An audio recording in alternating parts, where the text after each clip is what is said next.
Thanks, guys. Appreciate it. So, yeah, Bill Gates of hell, as I call him, the Microsoft founder, had a big announcement at last week's ASU plus GSV summit.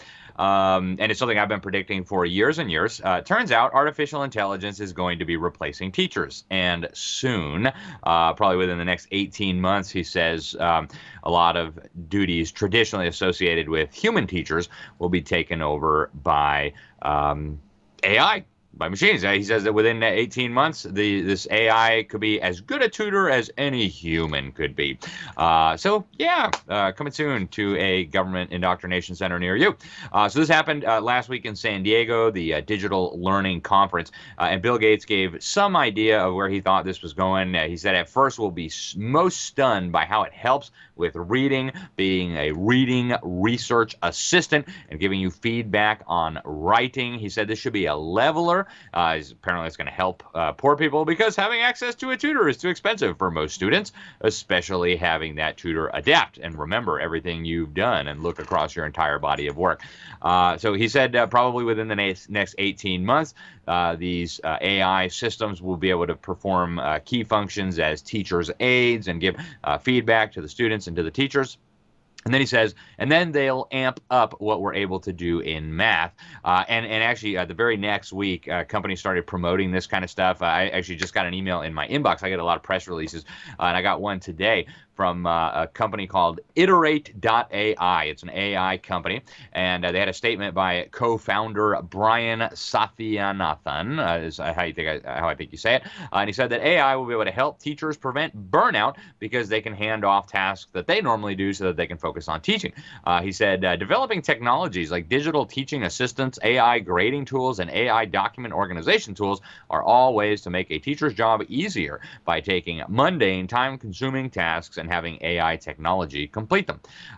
Then there's another AI teacher scheme, and this is from the Gates-funded Khan Academy. It's a thing called the Khanmigo Project. It's described as a virtual teacher. It's powered by GPT-4, which is an advanced AI program.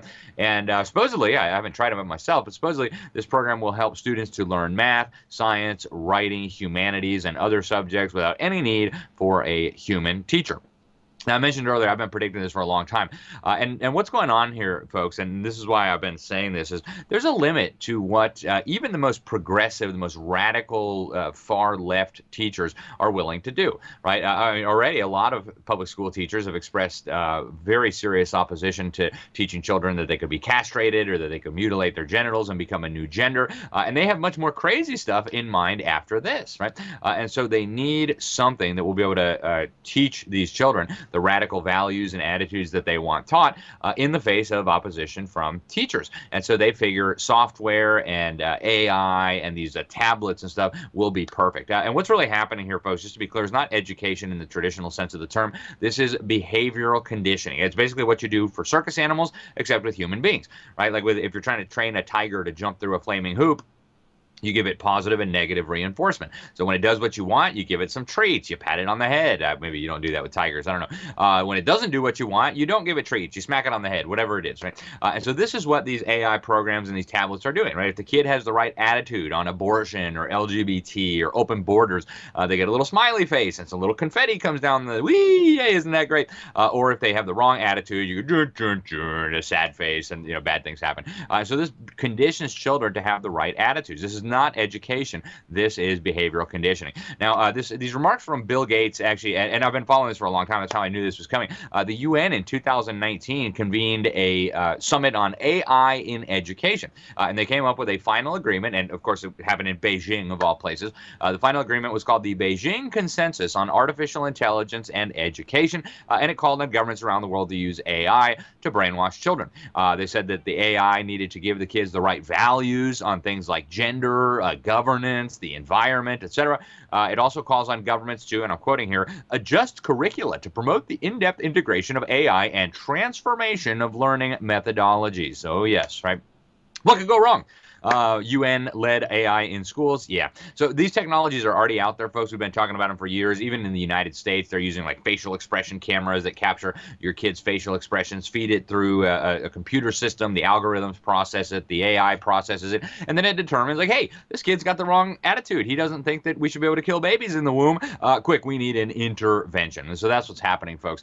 Now, the Communist Chinese are really moving forward rapidly with this. They're using American capital fed to them by American megabanks. They're using stolen American technology to bring about these AI. They have companies that are doing the AI stuff. But folks, this isn't to make your life better. This is to basically create better future slaves for the Communist Party of China.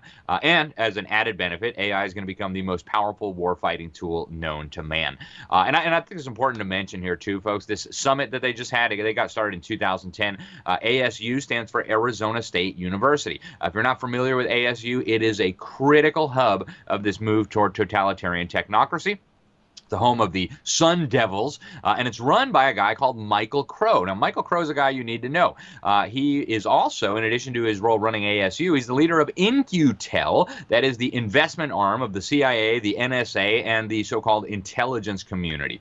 So very, very nefarious here, folks. The rabbit hole goes very, very deep. Now, parents, if you love your kids, you need to be running for the exits. These technologies that are being fueled by totalitarian people like Bill Gates, population control nut, and the mass murderers like the Communist Party of China, these are not intended to help your kids learn how to read, write, and do math. Ultimately, they are aimed at scientifically training future victims for future technocratic slavery, more pervasive and totalitarian than anything mankind has ever imagined. Stay tuned. We'll bring you more. Thanks for having me, guys.